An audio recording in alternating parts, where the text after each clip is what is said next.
Assalamualaikum warahmatullahi wabarakatuh. Saat ini pondok pesantren sudah menjadi pilihan favorit bagi orang tua untuk menitipkan anaknya dalam mengenyam pendidikan. Berikut ini ada 10 pondok pesantren terbaik di Indonesia. Pada posisi ke-10 ada Pondok Pesantren Nur El Falah Banten. Pesantren Nur El Falah didirikan pada tahun 1943 oleh almarhum Kiai Abdul Kabir, tokoh pendidikan Banten, murid dari Hadaratussoh Syekh Kiai Haji Hasyim Asy'ari, pendiri Nahdlatul Ulama, yang beralamat di Kampung Kubang, Desa Kubang Jaya, Kecamatan Kilat, Kabupaten Sragen, Banten. Pesantren Nur El Falah saat ini terus-menerus melakukan pembinaan terhadap para cendekiawan sejalan dengan visi dan misi pendirian pesantren ini. Dari tahun sekarang, pondok pesantren ini serius berencana untuk membangun pesantren berbasis teknologi. Pada posisi ke-9 ada Pondok Pesantren Raudatul Hasanah Medan.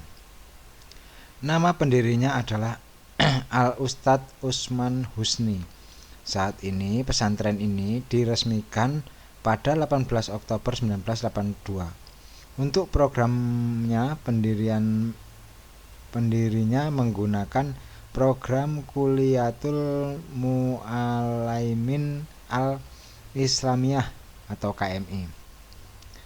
KMI merupakan sekolah pendidikan guru Islam yang model dan kurikulumnya diambil dari KMI Pondok Modern Darussalam Gontor, yang merupakan gabungan dari Madrasah Ibtidaiyah Padang Panjang dengan model pengajaran pesantren Jawa. Santri akan dididik selama 24 jam untuk menjadi pribadi yang berkepribadian Iqra, ilmi, Qur'ani, Rabbani, dan alami, yang mau mengamalkannya di masyarakat dengan keikhlasan, kecerdasan, dan beramal. Di urutan ke-8 ada Pondok Pesantren Al-Anwar Sarang. Pesantren Al-Anwar didirikan pada tahun 1967 oleh Kiai Haji Maimun Zubair. Pesantren ini terletak di Desa Karangmangu, Sarangrembang, Jawa Tengah. Pesantren ini awalnya adalah sebuah kelompok pengajian yang didirikan oleh Kiai Haji Ahmad Syuaib dan Kiai Haji Zubair Dahlan. Kelompok pengajian tersebut pada awalnya dilakukan di musola. Dalam perkembangan selanjutnya, dua perintis ini mendirikan 3 komplek bangunan, komplek A, komplek B, dan komplek C. Komplek A dikembangkan oleh Kiai Haji di Pondok Pesantren Al-Anwar Maimun Zubair, putra Kiai Haji Zubair Dahlan. Sedangkan komplek B dikembangkan oleh Kiai Haji Abdul Rahman Ahmad menjadi Pondok Pesantren Mahadul Ulumis Syariah. Landasan pembangunan pondok pesantren ini melanjutkan kegiatan pengajian dan juga keinginan untuk meningkatkan taraf hidup masyarakat yang biasa dan berpenghasilan rendah seperti nelayan. Pada posisi ke-7 ada Pondok Pesantren Dar El Qolam Banten. Pesantren modern ini berdiri pada tanggal 20 Januari 1968. Pesantren ini merupakan gagasan dari Haji Kasat Mansur dan diteruskan oleh Dr. Andes Kiai Haji Ahmad Rifai Arif.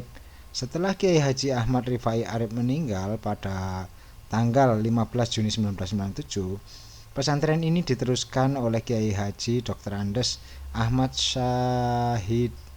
Syahihuddin, Kiai Haji Adrian Mafatihullah Karim, dan Hajah Enah Huwainah. Istilah pesantren modern sendiri mengacu pada pesantren yang tidak hanya menawarkan kelas-kelas berdasarkan kitab-kitab klasik, akan tetapi lebih dari sebuah tempat pendidikan yang menyelenggarakan pendidikan agama maupun pendidikan umum dengan pendekatan metode pengajaran yang modern. Dalam sebuah catatan sejarahnya, proses pendidikan dan pengajaran di pondok ini dimulai dengan 22 santri yang berasal dari keluarga, kerabat, dan masyarakat sekitar. Kini setelah lebih dari 50 tahun perjalanan, Darul Qolam ya telah menjadi lembaga pendidikan dengan model pesantren besar dengan lebih dari 370 guru dan sekitar 5.000 santri dari seluruh Indonesia. Pada posisi ke-6 ada Pondok Pesantren Tebuireng Jombang. Pesantren ini didirikan oleh salah seorang muassis ya, Nahdlatul Ulama, yaitu Hadratus Syekh Kiai Haji Hasyim Asy'ari pada tahun 1899. Ia mendirikan sepulang dari studi keliling di berbagai lembaga pendidikan terkemuka di tanah Mekah untuk mengamalkan ilmu yang dimilikinya. Sistem pengajaran pesantren ini yang pertama adalah metode sorogan atau siswa membacakan mata pelajaran kitab kuningnya di depan guru, dan metode weton atau bandongan di mana kiai membaca kitab dan siswa menafsirkannya. Tidak semua bentuk pendidikan dibedakan berdasarkan tingkat kelas. Peningkatan pencapaian akademik ditunjukkan dengan siswa menyisipkan kitab yang telah khatam atau selesai yang dipelajari. Materi khusus berkisar pada pengetahuan tentang agama Islam, ilmu syariat, dan bahasa Arab. Pada posisi kelima ada Pondok Pesantren Lirboyo Kediri. Pondok Pesantren Lirboyo ini didirikan pada tahun 1910, tepatnya di Kecamatan Mojoroto, Kota Kediri, Jawa Timur.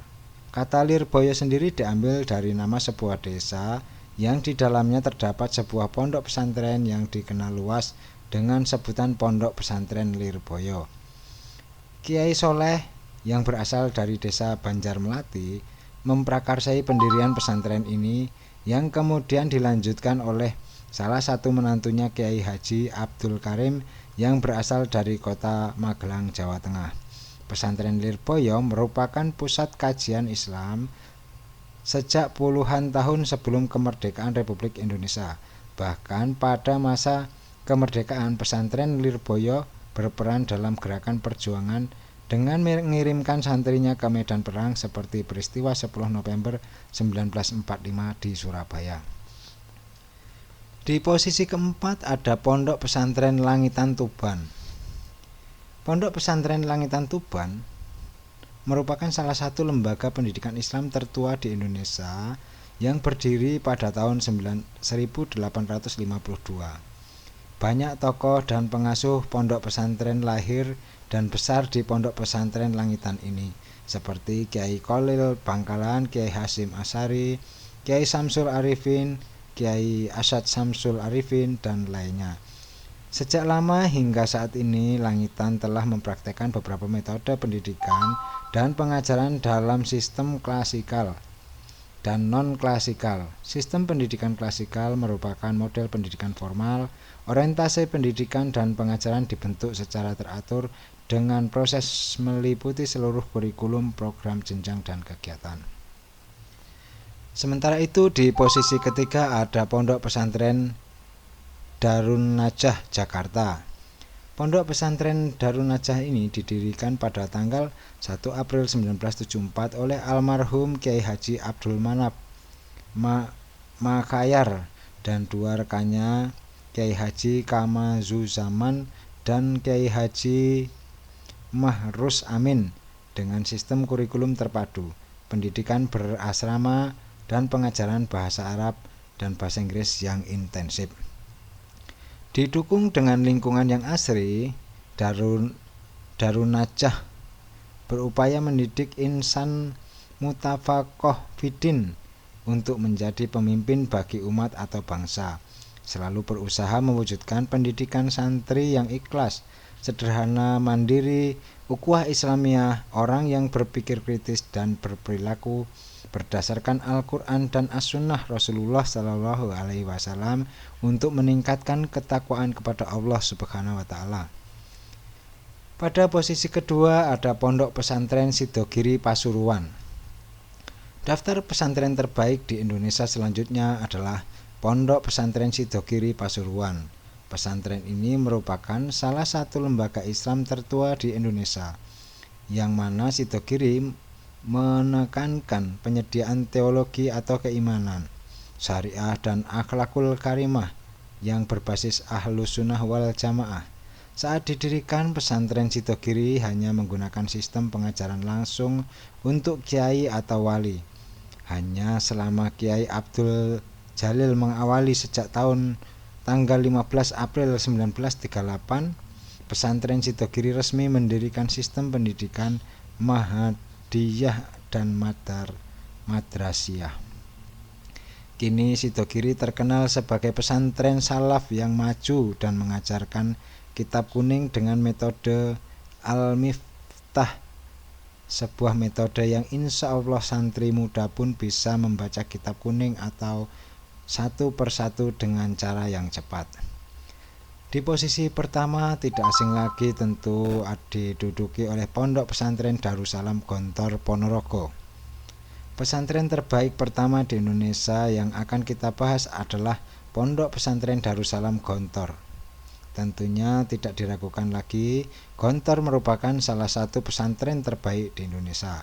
Model pengajarannya telah menjadi norma bagi ratusan pesantren modern di Indonesia.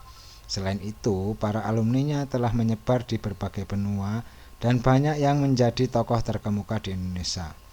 Gontor sendiri didirikan tanggal 20 September 1926 oleh ketiga putra Kiai Haji Santono Anom Basari atau lebih dikenal dengan Trimurti Gontor, tepatnya Kiai Haji Ahmad Sahal, Kiai Haji Zainuddin Fanani dan Kiai Haji Imam Zarkasi. Demikian 10 pondok pesantren terbaik di Indonesia. Mudah-mudahan ini bisa memberikan informasi dan manfaat buat para orang tua yang ingin menitipkan anaknya untuk menempuh ilmu yang bermanfaat. Dan saya akhiri, Assalamualaikum warahmatullahi wabarakatuh.